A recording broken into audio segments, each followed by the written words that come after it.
c'est pas directement de l'eau, c'est-à-dire l'eau liquide sur Mars, l'eau pure, elle n'est pas stable.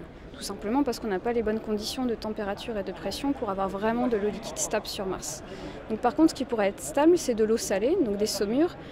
Donc c'est exactement de la même manière que quand on jette du sel sur les routes quand elles sont gelées, ça fait descendre la température de fonte de la glace et donc on a une eau plus stable en fait si on rajoute du sel dans l'eau.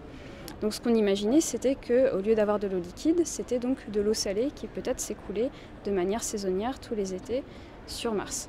Mais on n'avait pas de détection de cette eau salée.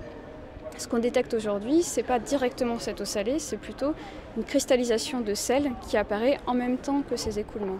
Et donc qui nous sert en quelque sorte de proxy pour dire que peut-être il y a de l'eau salée qui s'écoule à la surface. Et comment vous avez effectué ces observations et ces mesures? Est-ce que c'est le robot Curiosity qui vous a permis de trouver ça ou c'est autre chose? Alors non, pas du tout. Le robot Curiosity, il n'est pas du tout à ces endroits-là.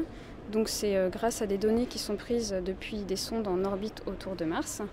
Et donc on utilise des données, donc des images à haute résolution. Donc quand je dis haute résolution, les données high-res font 25 cm par pixel. Donc ça veut dire qu'un objet de 30 cm à la surface de Mars, on peut l'observer.